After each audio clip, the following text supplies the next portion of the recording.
Personas que se piensan y consideran que son buenos, pero son ciegos a sus propios errores, a sus propias miserias e injusticias, y así muchos desprecian hasta el día de hoy la fe cristiana. ¿A causa de quién? De la hipocresía que hay en donde, en aquellos que forman parte de la iglesia del Señor Jesucristo. No estoy hablando acerca de la mayoría, pero sí hay una minoría, y hay una mayoría, pero la gran mayoría solamente está aparentando ser cristianos. Y es por eso tan importante prestar atención a lo que Dios responde a esa objeción. Y como Dios responde y contesta a la pregunta y al problema que muchos presentan acerca de la hipocresía que hay en la iglesia, está hablando a la iglesia cristiana. El problema de esta hipocresía se manifiesta en que los seguidores o aquellos que señalamos, alguien dijo algo interesante, dice que cuando tú señalas con un dedo, ¿cuántos dedos te señalan a ti? 3. O sea, no acuses, porque tú te acusas a ti mismo. Y esto es muy fácil reconocerlo porque para nosotros, nuestra capacidad de juzgar y de criticar, siempre hay una línea muy débil. Y prácticamente no necesitamos que a nadie nos enseñe a nosotros para juzgar a otros. ¿O usted aprendió a juzgar? ¿Eso nace con qué? Es parte de nuestra naturaleza. Juzgar a otras personas. Lo tenemos en nuestra conciencia. Y valoramos y consideramos lo que los demás hacen ¿qué? En forma crítica. Valoramos en ese sentido y mostramos siempre un espíritu de ¿qué? De condenación. No sé si usted, pero mayormente las personas siempre condenan a los que están fuera, condenan a los que están en el mundo, condenan al impío, ponle el nombre que quiera, pero van condenando siempre fuera de ellos. Ellos no son capaces de juzgar las cosas que hay en su interior, sino que ellos juzgan en una silla de los escarnecedores y se sientan y comienzan a apuntar como si ellos fueran ¿qué? Santos. Y el Señor dice en el primer capítulo, habla acerca de la maldad del hombre. El hombre es malo, piensa mal, pero en este segundo capítulo está hablando acerca de los que juzgan. Y no habrá muchas personas que quieran aceptarlo, es difícil aceptarlo. Aceptar que nosotros en este diagnóstico estamos muchas veces sentados y juzgando a otras personas. Juzgando siempre a otras porque nosotros no estamos viendo nuestros propios errores. Sin embargo, el juicio de Dios en este capítulo 2, el apóstol habla y juzga porque habla acerca de las evidencias que usted como cristiano está dando. ¿Cuál es su evidencia como cristiano? ¿Qué evidencia tiene usted como cristiano cuando hay personas que usted puede molestarse por lo que está haciendo? Quizás usted puede incomodarse por la cantidad de homosexuales que salen por las calles con sus letreros. Quizás usted está viendo a muchos ebrios por las calles, alcohólicos, prostitución, jóvenes que se están drogando, jóvenes que no respetan al padre, jóvenes que no respetan ni siquiera la sociedad y a los maestros. Y usted lo juzga o no lo juzga. ¿Lo ha hecho o no? No me lo diga a mí. Pero si lo ha hecho, ha sido condenado. Nosotros, penosamente, tenemos una idea distinta. Este versículo es muy fuerte. ¿Por qué? Porque muchas personas, cristianos, salen con sus letreros a criticar y a luchar contra el homosexualismo. Salen con sus letreros a cerrar muchas cosas, pero se olvidan que están juzgando. Nosotros como cristianos tenemos que ir y confrontar, pero no juzgar. Más aún, cuando salen las televisiones, también se sientan a juzgar ¿a quién? A otras personas, juzgan a la sociedad, porque ellos creen que en su moral, y eso es lo que hacen, en su moral ellos están bien. Y que como cristianos ya son salvos y realmente tienen una boca muy grande, pero su corazón es muy pequeño y se han olvidado que el Señor los pone en el mismo sitio del que está pecando como el que está juzgando. Ese es el equilibrio que hay en este versículo. Y es que el Señor no quiere decirte a ti, ¿no?, que Él va a valorar a aquel que está haciendo el mal, y como Él está haciendo el mal, Él va a decirle, bueno, puede seguir haciendo. No, Él no valora lo que está haciendo Él, pero tampoco valora lo que está haciendo uno cuando está juzgando a otra persona. Nosotros vamos a llegar al justo juicio de Dios, porque cuando hacemos nuestras cosas, hacemos esas cosas, nosotros también las hacemos. ¿Usted nunca se ha puesto a pensar en ese versículo cuando dice, porque tú que juzgas, haces lo mismo? Ahora, ¿usted es homosexual? ¿A qué se refiere el mensaje? O sea, que si juzgo a un homosexual, ¿soy homosexual? No, el original es así. Tú que juzgas, haces lo mismo. Está diciendo, tú que pecas, ves el pecado en él, pero no en ti. Él puede ser su pecado, pero tú también estás pecando. Nunca hemos visto a alguien que se acerque a ese grupo de homosexuales, a un grupo que está realmente distorsionando la moral, a estirar los brazos, ¿no? Sino a confrontarse o hasta a pelear. Pero el Señor dice, tú que juzgas ya has sido condenado. La palabra no complace a nadie. Y sé que muchas personas harán así. ¿No? ¿Vieron mi gesto, no? Porque no se complace, pero la palabra de Dios es fresca. Ellos piensan y creen realmente en sus corazones que están en lo correcto, pero la palabra de Dios te dice a ti, te guste o no te guste, esta es la palabra de Dios. Y su diagnóstico es que en estos primeros capítulos del libro de Romanos nos muestra que Dios tiene algo contra todos los hombres. Porque tenemos que entender que dice a toda criatura, está hablando tanto al hombre como a la mujer. El principio de nuestro texto dice, y hay que interpretarlo, no es solamente para el pueblo judío. Algunos comentaristas dicen, no, solamente es para el pueblo judío. No, el pueblo judío aparece en el versículo 17. Si leímos del 1 al 16, vimos que se enfrasca toda la humanidad. Y la humanidad no son los malos, entre comillas, es toda la iglesia. Son los que adoran al Señor, entre comillas, y son los que también están afuera, sin conocer a Dios o dándole la espalda a Dios. Estos seres humanos como nosotros, si no tenemos al Señor en nuestro corazón, si no vivimos conforme a esa palabra de Dios, nuestro estado es caído. Quiero traer 3 puntos solamente de este versículo del 1 al 16. El primer punto es que vamos a considerar esto. En primer lugar, considerar que es inescapable salir del juicio de Dios. Nadie va a poder escapar de ese juicio. Nadie. No hay forma de hacerlo. ¿Y por qué no podemos escapar del juicio de Dios? Nos lo dice el apóstol, en primer lugar, porque cada vez que juzgamos, en lo que juzgamos a otros, nos condenamos a nosotros mismos. Y le repito esto porque a veces nuestra naturaleza siempre está en esa lucha continua. Nuestras conversaciones a veces es sentarse y ¿qué?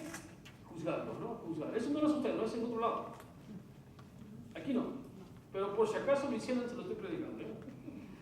No está dispuesto a reconocer eso. Vemos el mal en torno a nuestro, vemos lo que otros hacen equivocadamente, injustamente, pero muchos, la mayor de nosotros, no estamos dispuestos a reconocer que ese mismo mal, que esa misma injusticia, ese mismo error que está en ellos, lo ven en los demás, pero no lo vemos en nosotros también. La sociedad refleja lo que somos. La sociedad es el reflejo de nosotros. Nosotros no somos una élite aparte, somos parte de una humanidad. Si el Señor tuvo la misericordia de predestinarnos para salvación, no es para que no estemos ahora de secretarios y apuntando, este se va al infierno, este no se va al infierno. Eso no te lo dijo a ti. A nosotros solamente nos tocó mostrarle el amor de Dios. Porque Él dice, Jeremías dice que nuestro propio corazón, nuestro propio entendimiento y conciencia es engañoso.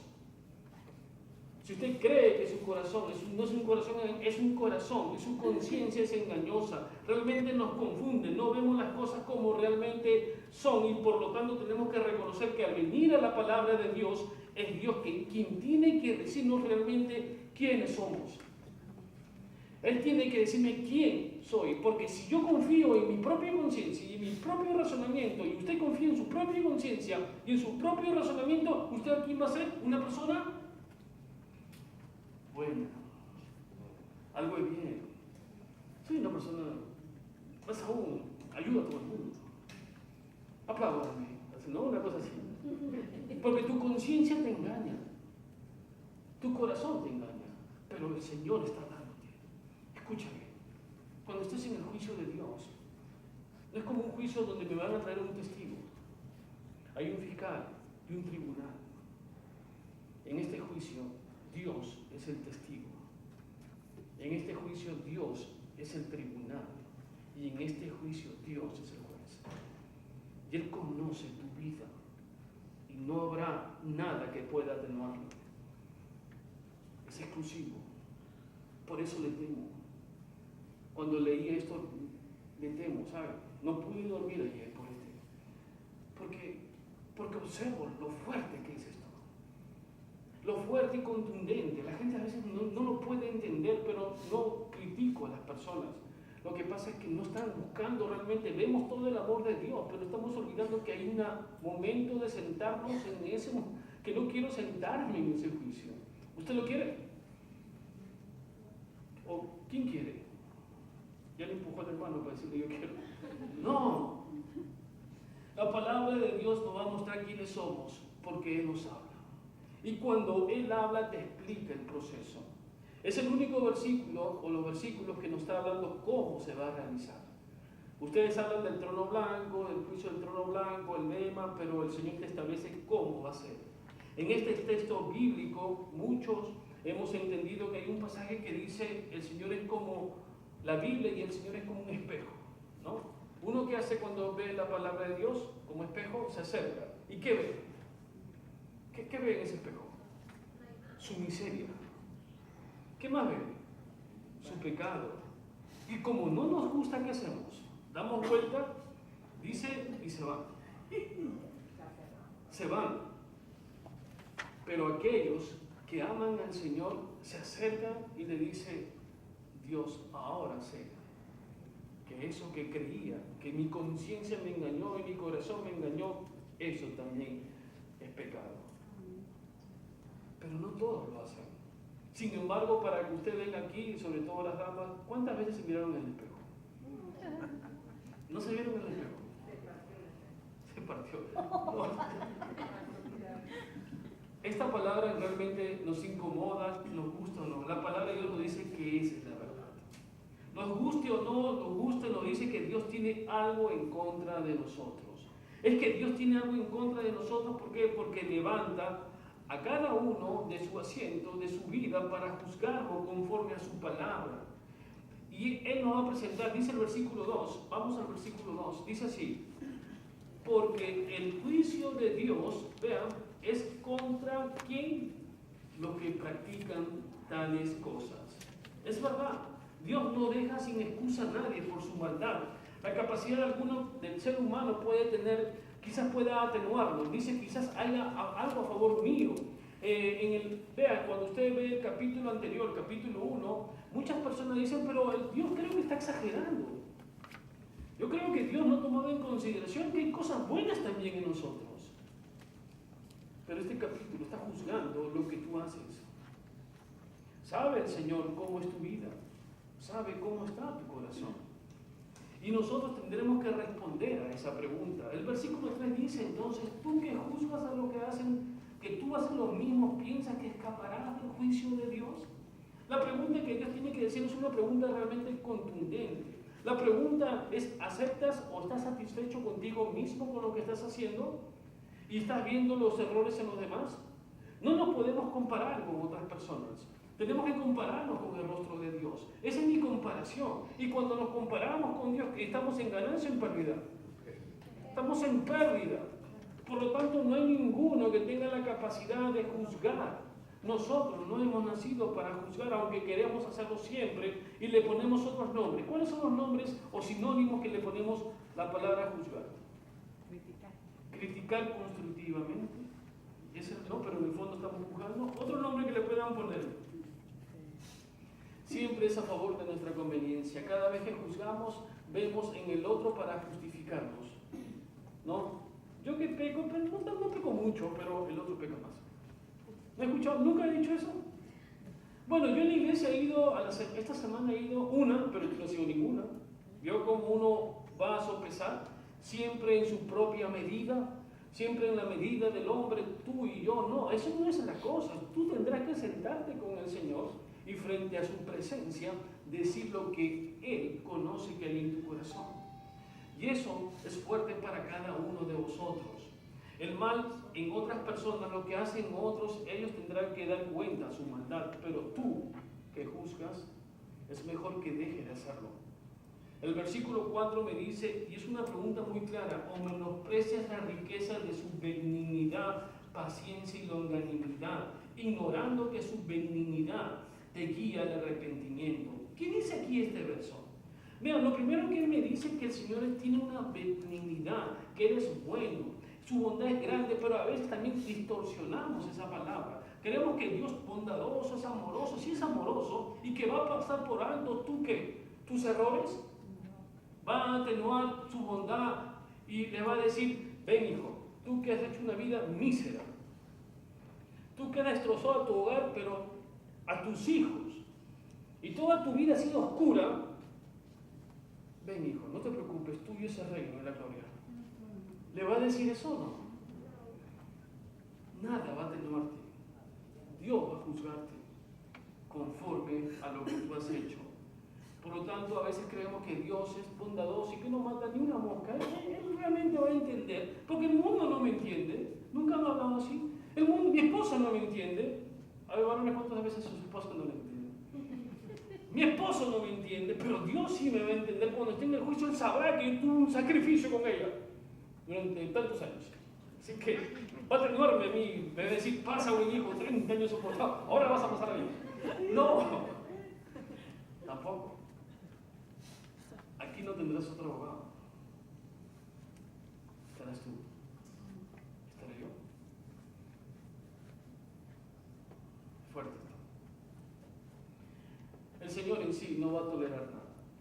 Él es benigno. ¿Y saben por qué es benigno? Entendimos porque no es el bondadoso. Es benigno por esto. Y observe, es benigno porque la pregunta es: si le preguntaran a usted en su corazón, sus ojitos ustedes me dicen sí, así, ¿ya? Para que nadie se dé cuenta, en vez de decirle levanten la mano. ¿Cuándo pecó? ¿Hace cuánto tiempo pecó? Así. Nadie se ha pecado hoy día. Le pregunto, ¿y al pecar, al salir a la calle le cayó un rayo? ¿Le chancó el tren? ¿Le atropelló un auto? ¿Pecó y le dio un paro al corazón? ¿Un paro cardíaco? ¿Una embolia? ¿Le pasó eso? ¿Sabe cómo se llama eso? Benignidad. Dios podría hacerlo, pero Él es benigno y paciente. ¿Se da cuenta? Eso no va a pasar en el milenio, pero a nosotros no nos pasa nada al pecar. Y vean lo que sucede. Como no nos pasa nada, ¿qué hacemos? Seguimos haciendo lo mismo. Y el Señor, que es benigno, aún no mueres, y paciente. Pero vean las cosas que podemos mostrar en ese pasaje. Dos cosas. La paciencia de Dios tendrá un término. Un día va a acabar. Y sepan esto: nosotros a veces observamos a otras personas que le va bien, que han volteado de rostros, han visto en el Señor, no les ha ido bien porque no les gustó lo que vieron y siguen su vida y van progresando. ¿Lo han visto? Van progresando, tienen sus autos, buenas casas, carros, y usted sigue, pero no entiende por qué. ¿O no lo ha dicho usted una vez? David lo dijo. David dijo en Salmos: oh Dios, no entiendo por qué. ¿Por qué este enemigo que lo tengo acá le va bien en todo? Tiene una gran cantidad, disfruta su vida, sale en la mañana, disfruta en la mañana, regresa a la noche y todo le va bien. ¿Y qué dijo David? Pero cuando entro a tu casa, entiendo. ¿Y qué entendía? Primeramente, que el Señor, dice en el capítulo 1 de Romanos, ya lo entregó a su propia conciencia, a sus propias acciones, a su concupiscencia. ¿Qué quiere decir? Que ya tiene el juicio de Dios. El juicio de Dios está sobre él, ya. Salvo que venga el arrepentimiento, pero ya a las personas que usted vea que ha volteado el rostro a Dios, que no escuchan la palabra, que por más invitación él tiene su propio razonamiento y su propia conciencia, el Señor lo entregó ¿a qué? A juicio. Hasta ese momento él está sentenciado. Así que no se alegre por esa persona, ore por esa persona. Y muchas de las personas a veces discutimos o envidiamos. No envidies eso. ¿Tú envidias una sentencia así? Viva conforme a lo que el Señor quiere. Y la palabra de Dios ve que nosotros vemos a veces lo aparente. A veces solamente vemos la apariencia. Y en esa apariencia nos confundimos. Es por eso que nosotros, si usted quiere juzgar, juzgue, es usted así. Ya no juzga a otro. ¿Por qué? Porque en esta vida el Señor nos va a preguntar, ¿cómo has vivido hasta ahora? Hoy día que estamos, 16. 16 de octubre. ¿Cómo has vivido? Septiembre. ¿Por qué siempre estoy en el futuro? Ahora, ¿qué me está pasando? Vean, ¿cómo has vivido hasta el día de hoy? Tú que estás ahora en el Face y me hablaste por el Face también, te pregunto a ti y a ustedes, ¿cómo has vivido hasta el día de hoy? ¿Juzgando alguna vez? ¿No lo has hecho? El que habla lo ha hecho y he pecado. ¿Usted no lo ha hecho? Y hemos pecado. ¿Lo hemos comparado con otros? También. Él es más cristiano que yo. No, yo soy más cristiano, tengo 30 años. No creas. Todo eso el Señor lo pesa.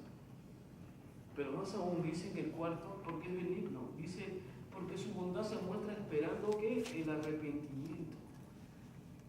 Cuando nosotros decimos, Señor, ven pronto. Señor, ya quiero que vengas. Nos erramos en eso. Porque el Señor dice, si no he venido, ¿no lo dice también? Es porque quiero que todos vengan al arrepentimiento. Y mi función entonces, ¿cuál es?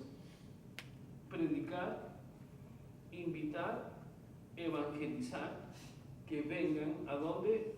Al arrepentimiento de Dios. La paciencia de Dios sí se va a acabar. Y cuando se acabe, entonces, el Señor dice, en estos casos, Él los entregó a su propia conducta. Usted ha visto en la palabra, hemos leído concupiscencia, ¿no? Pero el sinónimo, o más claro, significa a tu propia conducta ya. Tu conducta es así, vive conforme a tu conducta. Y más aún, en segundo punto dice el versículo del 5 al 11, este juicio de Dios no solamente es imposible escapar, sino que será un juicio justo.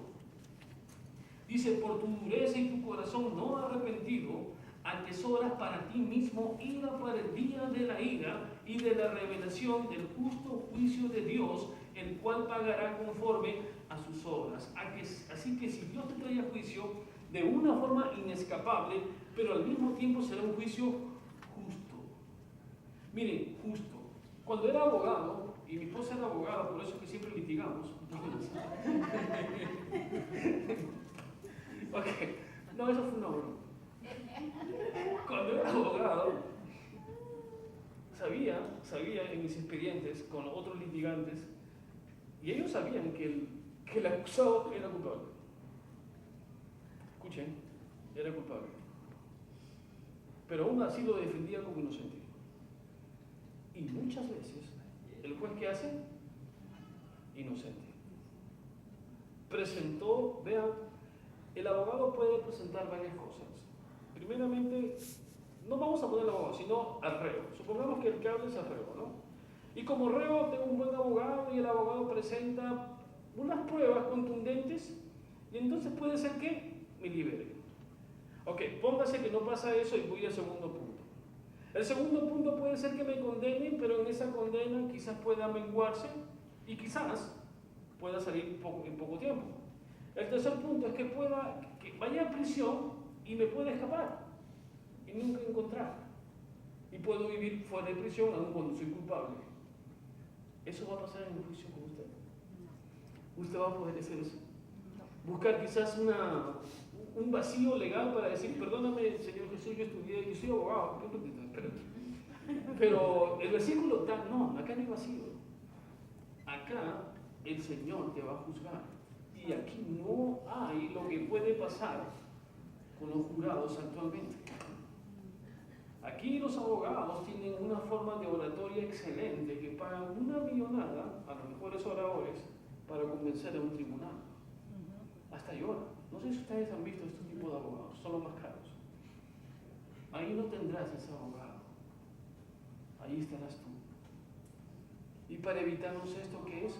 Dice, como tú has volteado el rostro al Señor y has vivido conforme a tu conducta, y has vivido conforme a tu conciencia, y has vivido conforme a esa voluntad de creer que todo puede marchar bien, has atesorado ¿qué?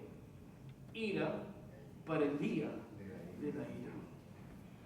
El Señor también dice, atesoran. Hay una parte en la Nueva que también dice, atesoran, ¿dónde? ¿Tesoros en dónde? Pero hay otros que atesoran tesoros para el día de la ira. Cada día que pasa, cada día que usted tiene una persona al frente, quizás un esposo, una hija, ella no quiere quizás no estar en la casa del Señor. O él no quiere estar en la casa del Señor. O la persona que usted invita, ¿cuántos esta semana hemos invitado a alguien? ¿Cuántos? ¿Y ellos qué dicen? Ponen su justificación porque su razonamiento, y que hemos leído, y su conciencia, y su corazón, que los hace ver engañoso. Y como no escuchan, ¿qué hacen ellos? Atesoran ira para el día de la ira. Wow. Y eso es reflexión. Señor, no quiero atesorar ira contra ti. Quiero hacer tesoros en el cielo. Dice la palabra entonces, su gloria y honra. Pero hay otro grupo de personas también.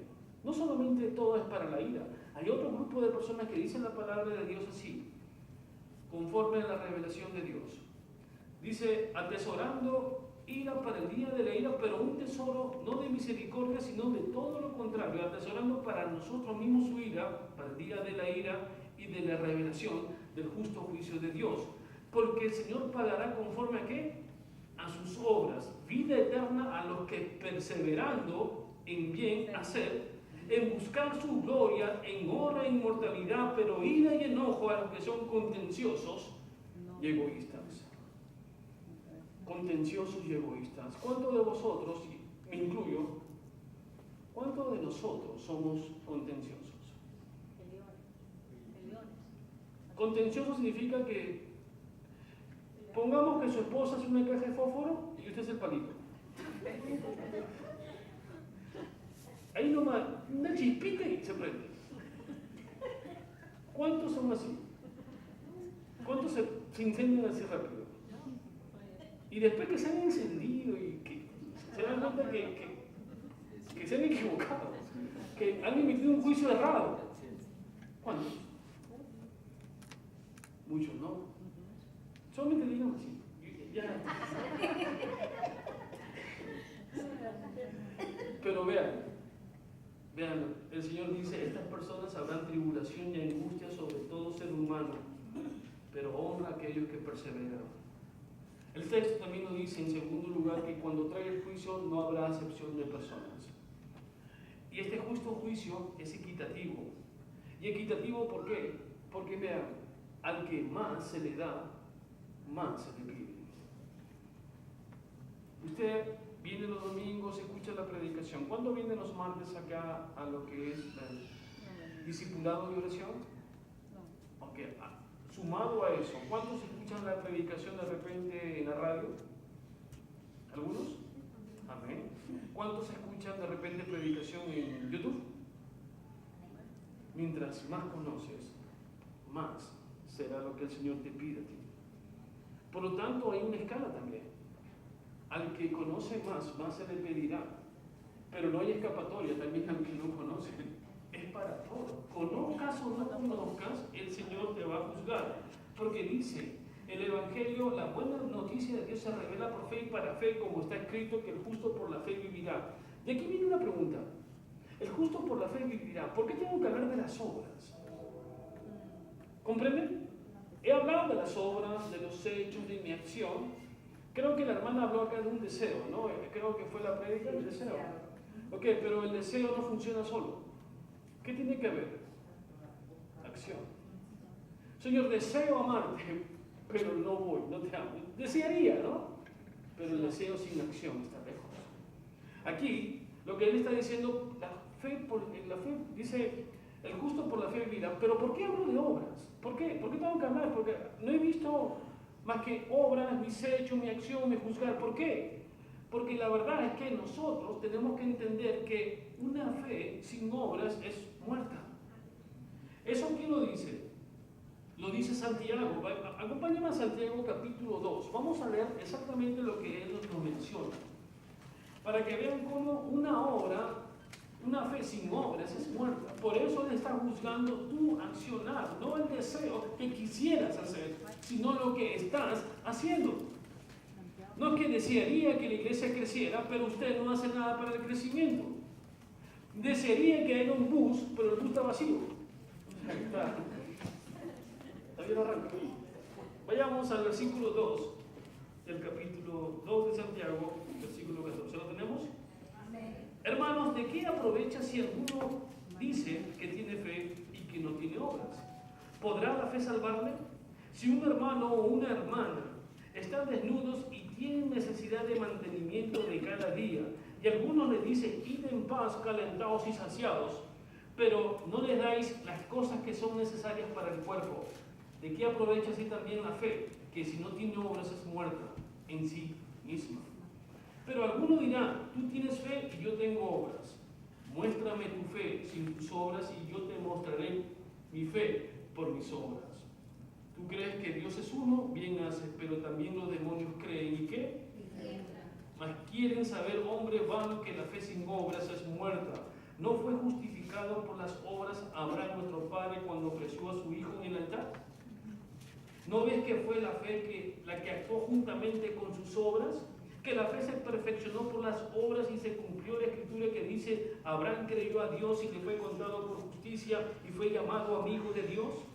Vosotros veis pues que el hombre es justificado por las obras y no solamente por la fe. Asimismo, también Rahab, la ramera, no fue justificada por sus obras cuando recibe a los mensajeros, los envió por otro camino, porque como el cuerpo sin espíritu está muerto, así también la fe sin obras está muerta. Es claro este pasaje. Muéstrame tus obras y te diré realmente si ha habido un cambio en ti. Santiago nos enseña aquí que no es ni más ni menos lo que el propio Señor Jesús nos recuerda una y otra vez a lo largo del sermón del monte. No será el oír de la palabra de Dios que te salve, sino te va a salvar el hacer la voluntad de Dios. Hay una gran diferencia, ¿no? Yo que he oído, Señor, todos los domingos he oído tu palabra y la sé de memoria, eso no te va a hacer salvo. ¿Qué te va a hacer salvo? El hacer su voluntad y lo vas a mostrar con obras. El Señor nos habla entonces que no va a haber favoritismo, no va a haber privilegios, porque dice, porque todos sin la ley, que han pecado sin la ley, también perecerán. El Señor cuando habla acerca de esto está diciendo entonces que hay gentiles que no conocen la ley, pero tienen una conciencia y tienen un razonamiento que justifican lo que están haciendo, no, sino que le presentan que lo que están haciendo es pecado. Pero más aún, los judíos que tienen ley y no la hacen tan bien, son sentenciados porque conociéndola no la hacen y el otro tiene razonamiento y conciencia para saber que está en pecado. Por lo tanto, todos sin excepción serán sentados en el juicio del Señor. Por lo tanto, el Señor nos revela que Él juzgará también conforme a esa ley. ¿Y qué ocurre entonces con aquellas personas que viven, vamos a ver, en la Conchinchina, que nunca han escuchado del Evangelio? ¿Saben qué es la Conchinchina? ¿No han escuchado eso alguna vez? ¿Sí? ¿Existe o no? Sí, sí existe. Esa es la ex capital de Vietcong. Ese es el nombre antiguo, Conchinchina. Así cuando llegan a la Conchinchina usted se va a Vietcong. ¿Qué pasaría con estas personas? Con estas personas que nunca escucharon su Evangelio. ¿Creen que ellos el Señor dice, bueno, tú que no has escuchado vas a entrar? ¿Creen eso? ¿Qué dijo la palabra? No, tienen conciencia, tienen razonamiento, saben lo que es pecado. Mire, el Señor sabe que nosotros pecamos. ¿Estamos bien? Él sabe que tu acción, tu forma de pensar se inclina hacia el pecado. Pero aquí, en Romanos 2, parece que no nos habla del Evangelio, ¿no? ¿El Evangelio qué cosa es? Es una buena noticia. Pero este capítulo 2 parece que no está el Evangelio. Pero sí está. Porque dice, porque aquellos que perseveran en el Señor, ¿qué dice? Recibirán honra, gloria, honor. Qué hermoso. tanto, el Evangelio, cuando usted lo presenta solamente diciéndole tenemos a un Dios amoroso y no le dice que hay un Dios de ira, ha presentado el Evangelio por la mitad. Dios es un Dios de ira y tienes que presentarlo tal como Él quiere. No solamente, cada una de esas cosas van juntas. Si hay oscuridad es porque hay ¿qué? Luz. Si hay paz es porque hay guerra. Y el Señor quiere que su Evangelio se muestre ¿qué? Tanto la bondad de Él como la ira también. Por lo tanto, quiero concluir con 3 puntos. Primer punto, que el Señor juzgará a todos sin excepción. No habrá escapatoria. El segundo punto es que Él juzgará según ¿qué? Tus obras. Porque el cristiano sin obras está muerto. Muéstrame tus obras. Él dirá. Y tercero, es que tu evangelio tiene que ser un evangelio completo al presentarlo a otras personas. El evangelio se presenta con el amor, la paciencia, la benignidad, la longanimidad, todo esto. Pero también tienes que mostrar que hay un Dios de ira y que un día el Señor va a tomar justicia y será sentado. Por lo tanto, dejemos de juzgar. Para que el Señor nos quite todo esto que es fuerte en Romanos 2, del 1 al 16, ¿qué tenemos que hacer entonces? Venid a mí con un corazón totalmente contrito y arrepentido y humillados ante mi presencia. Porque todos los que están detrás de mí, los que van detrás y me siguen, estos son mis hijos, los que hacen mi voluntad. ¿Y los que hacen mi voluntad acaso no se caen a veces? No somos perfectos. No quiero decir que la vida cristiana va a ser perfecta. No, también regalamos, nos caemos, nos equivocamos, pecamos. Pero inmediatamente al Señor le pedimos perdón al Señor, porque este juicio es un juicio duro, es un juicio donde no hay escapatoria, pero Él dice separaos. Él separará a su remanente, los cuidará, y los cuidará como el pastor cuida a sus ovejas. ¿No estamos en ese proceso? Pero a veces no estamos haciéndolo porque nos sentamos como ovejas, pero miramos como lobos. Nos sentamos como una oveja y nuestros ojos están así juzgando. Ah, se durmió, seguro que se ha dormido. Entonces le están dando duro, juzgándolo. No saben por qué se ha dormido, de repente cansado. Hay muchas cosas por las cuales... Por eso mi esposa ahora, conversando, le decía, alguien se equivoca por un error porque ve la parte exterior, pero uno no puede juzgar porque son múltiples las cosas que pueden ocurrirle adentro. Solamente Dios lo sabe. No hay otra persona. Un homosexual puede tener un mundo de caos, de transiciones, de abusos, de violación, de tristeza, soledad. Todo eso le puede pasar a una lesbiana, a un homosexual, y nosotros vemos lo exterior, pero no vemos cómo ha sido partida y molida esa vida en la cual usted puede acercarse presentando con amor y presentando la ira para alcanzarlo, para llevarlo a la voluntad de Dios. Nosotros huimos ante eso, debemos acercarnos porque Jesús lo hace, nosotros lo hacemos. Esas son mis obras. No solamente juzgar, ya no se sienten en esa silla. Si se han sentado, déjenla y viva conforme a la voluntad del Señor. Vamos a orar. Y en esta tarde quiero orar y también quiero orar y ungir con aceite a las personas que están enfermas. Las que están enfermas en esta tarde. Mientras que voy orando, pueden pasar adelante aquellos que quieren que unja, sabiendo que la voluntad de Dios se efectuará sobre ellos. Si usted de repente no está, o la persona no ha venido, pero usted conoce a alguien, pase adelante también para orar por ellos. Si usted está enferma o enfermo, pase. El que habla, él mismo se va a ungir también, porque también estoy enfermo, ¿verdad?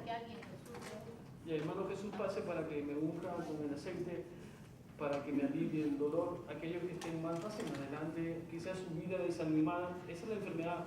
Hablamos de una enfermedad física, pero de repente está desanimado, de repente le falta ese ánimo espiritual, que también pase adelante para orar por usted.